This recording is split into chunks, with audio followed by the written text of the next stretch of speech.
رب العالمين. الحمد لله على نعمة الإسلام وكفى بها من نعمة، ثم الصلاة والسلام على أشرف الأنبياء والمرسلين نبينا محمد وعلى آله وأصحابه وأتباعه وأحبابه وعلى كل من اهتدى بهديه واستنى بسنته إلى يوم لا مرد له من الله. يا أيها الذين آمنوا اتقوا الله حق تقاته ولا تموتن إلا وأنتم مسلمون. يا أيها الناس اتقوا ربكم الذي خلقكم من نفس واحدة وخلق منها زوجها وبث منهما رجالا كثيرا ونساء، واتقوا الله الذي تساءلون به والأرحام إن الله كان عليكم رقيبا.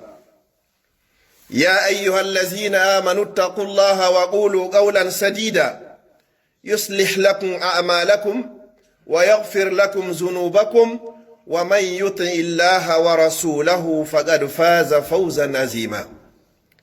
يا أيها الناس إنا خلقناكم من ذكر وأنثى وجعلناكم شعوبا وقبائل لتعارفوا إن أكرمكم عند الله أتقاكم. أما بعد، فإن أصدق الحديث كلام الله، وخير الهدي هدي مصطفى صلى الله عليه وسلم، وشر الأمور محدثاتها، فإن كل محدثة بدعة وكل بدعة دلالة وكل دلالة صاحبها في النار. أجارني الله وإياكم وسائر المسلمين من النار.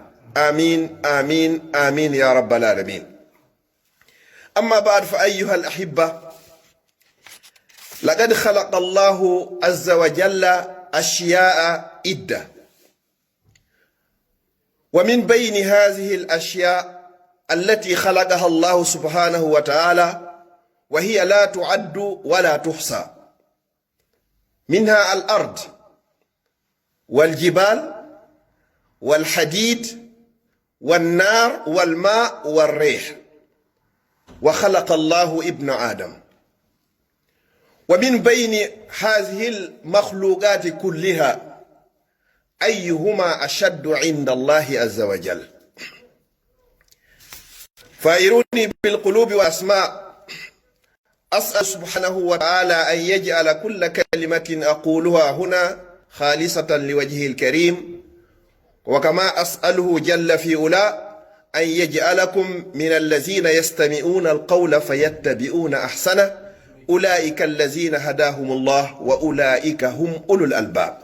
أحبتي في الله، يروي لنا خادم رسول الله صلى الله عليه وسلم أنس بن مالك رضي الله تعالى عنه وأرضاه قائلا، حيث قال الحبيب المصطفى صلوات الله وسلامه عليه: لما خلق الله الأرض جعلت تميد، فأرسلها الله سبحانه وتعالى بالجبال فاستقرت، فتعجبت الملائكة قائلين: يا ربنا، هل خلقت خلقا أشد من الجبال؟ قال: نعم. قالوا: يا ربنا، أي خلق أشد من الجبال؟ قال: الحديد. قالوا: يا ربنا، فهل خلقت خلقا أشد من الحديد؟ قال: نعم. قالوا: أي خلق أشد من الحديد؟ قال سبحانه وتعالى: النار. قالوا: يا ربنا، فهل خلقت خلقا أشد من النار؟ قال: نعم. قالوا: يا ربنا، فأي خلق أشد من النار؟ قال مولانا عز وجل: الماء. قالوا: يا ربنا، فهل خلقت خلقا أشد من الماء؟ قال: نعم. قالوا: يا ربنا، فأي خلق أشد من الماء؟ قال مولانا عز وجل: الريح. قالوا: يا ربنا، فهل خلقت خلقا أشد من الريح؟ قال نعم. قالوا يا ربنا فهل هناك خلق أشد من الريح؟ قال مولانا عز وجل ابن آدم يتصدق بصدقة بيمينه حتى لا تعلم شماله. فالتصدق باليمين وإخفاء هذه الصدقة أشد من الأرض وأشد من الجبال وأشد من الحديد وأشد من النار وأشد من الماء وأشد من الريح. ومن بين السبعة الذين يذلهم الله تحت ذل عرشه يوم لا ذل إلا ذله ورجل تصدق بصدقة فأخفاها حتى لا تعلم شماله ما أنفقت يمينه. musidɓe julɓe tedduɓe ɓaawo yettude o bajjo seniiɗo wawɗo mo ronkata ɗum ko Allah du'ano ɓurnaɗo tagi e fongo sallallahu alayhi wa sallam. kanko e ɓeygure makko nden fof e sahabaɓe makko e kala wonɗo e laawol ɓeeɗo yo Allah waɗu en e maɓɓe. miɗo toro Allah subhanahu wa ta'ala no moɓorɗen ɗoni yo moɓinir en ni kadi ka aljanna makko ñande tawata jawdi e ɓiɗɗo nafata. miɗo toro subhanahu wa ta'ala wonduɓe e andeji yo Allah on ittu, wonduɓe nawnaje yo Allah on sellin. musidɓe julɓe tedduɓe, Allah subhanahu wa ta'ala himo tagi piiji ɗuɗuɗi en wawata limugol. en yewta e seeɗa fi majji no fillani en hadis on kurkadu nelaɗo sallallahu alayhi wa sallam. imamu Anas kurkaniɗo nelaɗo sallallahu alayhi wa sallam duuɓi 10 himo gollande nelaɗo duuɓi ɗi nelaɗo sallallahu alayhi wa sallam woni ɗin e nder Madinatul Munawwara. oɗo ko nelaɗo sallallahu alayhi wa sallam seni Madina mo be ɗaɓɓuno goɗɗum ari ka nelaɗo sallallahu alayhi wa sallam domugol du'a e barki nelaɗo sallallahu alayhi wa sallam. tawi yumma makko hay hunde mara ko yaata hewtinoya nelaɗo ko tawata hino wondi e teddungal. o ƴetti kumpayi makko ɗo wari o ini nelaɗo mi mara hay hunde komi domirama du'a e barki, kono kumpayi kun an ɗo yoko wonu ka maɗo kun kurkano maɗo nula kun ɗo fi menen kadi yomin heɓu moƴƴere suudu an bankako. o gollani nelaɗo sallallahu alayhi wa sallam duuɓi 10 ɗi nelaɗo wuɗin e nder Madina. o filli o inni ha hande nelaɗo innari lan ko fi honnu mi waɗani ɗum ɗo ma ko fi honnu hanno mi waɗa ɗum ɗo. ɗon feƴƴi oɗo noon filli hadis on wondema nelaɗo sallallahu alayhi wa sallam ɓe maaki ɓay Allah subhanahu wa ta'ala on o tagi leydi ndin haandi gasi. leydi ndin ndi fuɗɗi dimbagol tawi ndi dimbade dimbande sattude. Allah subhanahu wa ta'ala o ƴetti pelle ɗen o fempi e hoore leydi ndin ndi deeƴi tawi wata husude hende kadi.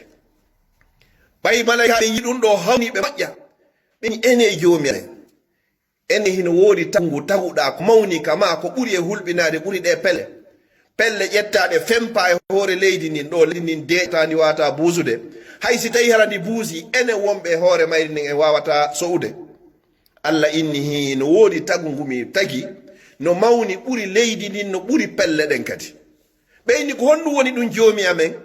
Allah subhanahu wa ta'ala o daali o inni wo ko jandi ndin hino toon simore spécial wiyete suratul hadid. wo jandi ndin no mawni ka makko ɓuri pelle ɗen ɓuri leydi ndin. malaikaɓe ɓe ɓurti ngalɗude. ɓeyni ene joomi amen hiɗa mari kadi tagu ngu taguɗa ko mawni ko hulɓini ɓuri jandi ndin. Allah subhanahu wa ta'ala o daali hino woodi ko mawni ɓuri jandi ndin. ɓeyni ko honɗum woni ɗum? ɓeyni wo annaru ko yiite ngen. yiite ngen kan no mawni no hulɓini no jogii doole no tiiɗi ɓuri jandi ndin e pelle ɗen e leydi ndin. malaikaɓe ɓe landi kadi ɓeyni ene joomi amen no woodi taguɗa kadi ko mawni ɓuri yiite ngen ɓuri jandi ndin ɓuri pelle ɗen ɓuri leydi ndin. Allah subhanahu wa ta'ala o daali o inni hi no woodi ko mawni ɓuri ɗum ɗon kadi ɓeyni ko honɗum wonno o inni alma'u ndiyan ɗan no hulɓini ɓuri yiite ngen ɓuri jandi ndin ɓuri pelle ɗen ɓuri leydi ndin. mi toriki Allah yo Allah dandu e yiite jahannama. malaikaɓe ɗum ɗon ngalɗiɓe kadi ɓe landi kadi ene hiɗa jogii kadi tagu mawnugu kama ɓuri ndiyan ɗan e yiite ngen e jandi ndin e pelle ɗen e leydi ndin. Allah subhanahu wa ta'ala o daali o inni hi no woodi kadi ko mawni ɓuri ɗum ɗon ɓeyni ko honɗum woni kun tagu hun ɗon kadi. Allah subhanahu wa ta'ala o daali o inni wo ko hendu ndun. hendu ndun hino hulɓini hindu jogii doole hindu tiiɗi ɓuri ndiyan ɗan e yiite ngen e jandi ndin e pelle ɗen e leydi ndin. malaika ɓen ɓe ɓurti ngalɗude. ɓeyni joni joomi amen no woodi kadi ko taguɗa ko ɓuri hendu nun, ɓuri ndiyan ɗan e yiite ngen e jandi ndin e pelle ɗen e leydi ndin. Allah subhanahu wa taala ngo daali oyni hino woodi ko mawni ka an, ko tiiɗi ka an, ko jogii valeur ka an, ko hitti ka an, ɓuri ɗi piiji ɗi janti ɗon ɗo fop. malaika ɓen ɓe ngalɗi ɓeyni joomi amen yeetimen kumpi hun ɗon, mawnu kun ka ma ɓuri ɗi piiji ɗo fop. mawni ka ma ɓuri leydi, mawni ka ma ɓuri pelle ɗen, mawni ka ma ɓuri jandi ndin, mawni ka ma ɓuri yiite ngen, mawni ka ma ɓuri yiite ndiyan ɗan, mawni ka ma ɓuri ndu hendu. Allah subhanahu wa taala o daali ko honɗum woni ɗum, wo ko jungo bani adama, jungo makko ñaamo ittay ngo sadaka, ngo suuɗa sadaka on hara ngo nano ɗo maw andari ko honɗum ngo ñaamo ɗo okkitiri. kumpi hun ɗo no mawni ka Allah no tiiɗi ka makko, piiji tagaɗi ɗi jantiɗen fof.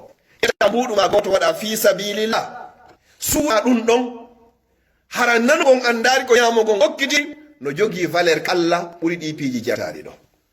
ko fi hon ɗum tawa e jeeɗiɓe ɓe Allah ɗoyta ley ɗowdi arsi makko yawmal qiyama. ñande tawata ɗowdi wo sina ɗowdi arsu rahmanu on, gorko ma suddiɗo ittuɗo sadaka, o suuɗi sadaka on, o jonni haton jimɓe ɓen, ma ka haton jina ɗon, hara nano ngon andari ko ñaamo ngon okkitiri. wa rajulun tasaddaqa bi sadaqatin fa akhfaha hatta la ta'lama shimalu ma anfaqat yaminu. يقول النبي صلى الله عليه وسلم داووا مرداكم بالسقات. وقال أيضا كل امرئ أو كل عبد تحت ظل صدقتي يوم القيامة حتى يقضى بين العباد. نلا صلى الله عليه وسلم ماكي نيلا ندارنgal si daro yama tawata ɗowdi wo ala sina ɗowdi arsu rahman, no tawa e ɗowdi noyteɓe ɓen ittuɗo sadaka o suuɗi mo jonni hanaɓe jonnet ɗen e ka jonnete ɗon, hara nano ngon andari ko ñaamo okkitiri. no tawa kadi nela sallam e maaki woodey hara ñawdire kadi nawnuɓe momɓen ittiron porebulenji moɗon e andeji moɗon e ɓitteji moɗon, sabu hebbingol ittugol sadaka. ittana anuɗo ande, Allah ittante ande. ɓilta ɓiliɗo, Allah ɓiltete. surra wirtiɗo ma fokkituɗo wirtagol, Allah surrate. sa heɓi sonja e aduna o, a heɓi sohola e miijo e ande, hoyna jiyaɓe Allah ɓen, Allah adduɗo sonja on e tampere nden e ma, no hoyniranɗa jiyaɓe Allah ɓe woko noon Allah hoyniranayma. yawmal qiyama si daroyama, mo be ko yeru embere ɗowdi sadaka ko ittayno ko no ɗuɗirnowo, ko yeru ɗum ɗon heɓoyta ɗowdi yawmal qiyama. musidɓe julɓe tedduɓe, ko faalaɗe yewtude nokku meɗen on ɗo fal makanu fal masjidukum wa wal makanu makanukum yahtajuna ila musaadatikum wa yahtajuna ila awnikum wa musaadatikum ayyuhal ahibba akthar min sana fal masajidu maghluqa fa kayfa nusaddi wal masjid tahta al ijara wa hunaka al faturat la taddu wa la tuhsa fala tabkhalu ala anfusikum wa ma tuqaddimu li anfusikum min khairin tajiduhu inda Allah la fi Belgique wala fi Guinea wala fi al-Maghrib wala fi Faransa bal tajiduhu yawm al-qiyamah yawma la yanfa'u fihi malun wala banun illa man ata Allah biqalbin salim. musidɓe julɓe tedduɓe, nokku on no hatton jini e wallitede ɓuri hitande hino soka 13 mars lewru ɗo heɓa hitande ila confinement. nokku on sodaka taho koko luwa, jooma suudu anda kañum wondema confinement no woodi. lewru be ko be mbuuɗi makko ɗin ɗi hewta, fattir gaz e courant e ndiyam e kala ko anduɗon no yowodiri, haray nokku on no haton jini. mo beeyo ardinan hoore muɗum ñande tawata a hettoyay ɗum ɗon siɗa jogii jawdi ndi nafatama. yo on tigi ardinan hoore muɗum ko adi ardinede, ɓay pellette aroyay ñande goo ka ardinteɗa hara jawdi ma nafatama, conci ma nafatama, yimɓe ma nafatama, hay hunde ko nafay ma nde ñande illa man atallaha bi qalbin salim, sina on ardoyɗo ka Allah ton e ɓernde laaɓunde hisude e sirku. hay si tawi ko mbuɗo goto waɗan nokku on masjidu ibadurrahman yahtaju kulla al ihtiyaji ila musaadatikum faman laysa indahu fala tabghalu ala anfusikum wa ala al masjidi biddu'a. kala wawɗo yo waɗu, kala mo wawata no tora du'a, yo Allah subhanahu wa ta'ala o newnu soode no yawiri no newori ya rabbal alamin. aqulu qawli hadha wa astaghfirullah li wa lakum fastaghfiruhu innahu huwal ghafurur rahim.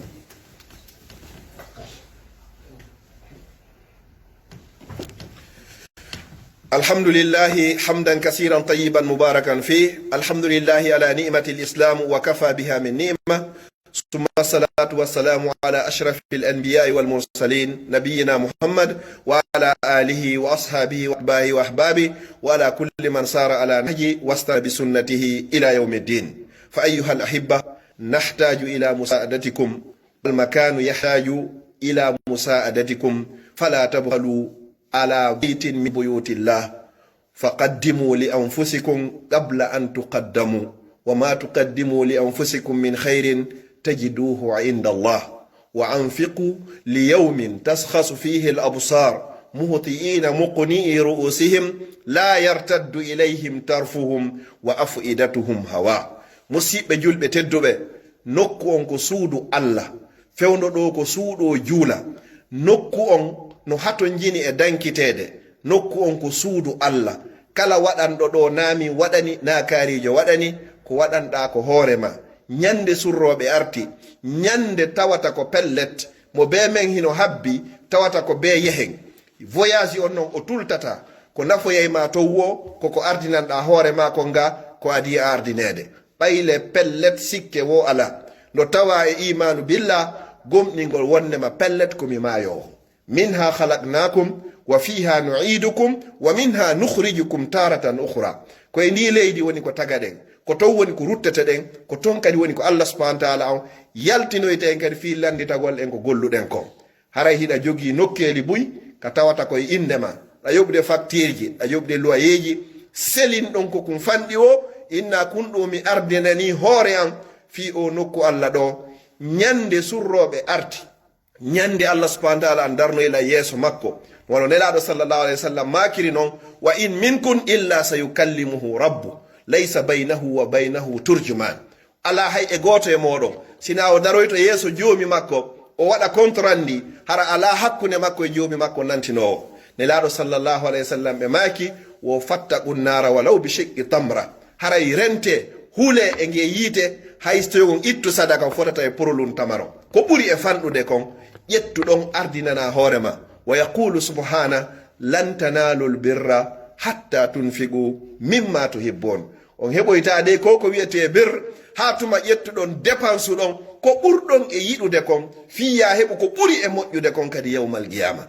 mo ɓeeno faala firdawsil ala, yo Allah okku en fof meɗen jannatul firdawsil ala. allahumma aiz al islam wal muslimin, allahumma la tufarriq hadha al jamb illa bi zambi maghfur wa sa'yin mashkur wa ali mutaqabbalin mabrur. allahumma ij'al jam'ana hadha jam'an marhuma wa tafarruqana min ba'di tafarruqan masuma. allahumma la taj'al fina wala ma'na wala min bayna shaqiyya wala matruda. allahumma alif bayna qulubil muslimin wa aslih zata baynina wahdina subul salam wa najjina min az-zulumati ila an-nur wa jannibna al-fawahisha ما ظهر منها وما بطن واجعلنا من الراشدين. اللهم إنا نسألك حبك وحب من يحبك وحب عمل يقربنا إلى حبك. اللهم إنا نسألك فعل الخيرات وترك المنكرات وحب المساكين وأن تغفر لنا وترحمنا، وإذا أردت فتنة قوم فاقبضنا إليك خير خزايا ولا مفتونين. اللهم اجعل لنا من كل هم فرجا ومن كل ضيق مخرجا ومن كل بلاء عافية برحمتك يا أرحم الراحمين. وصلى الله وسلم وبارك على نبينا محمد وعلى آله وصحبه وسلم تسليما كثيرا.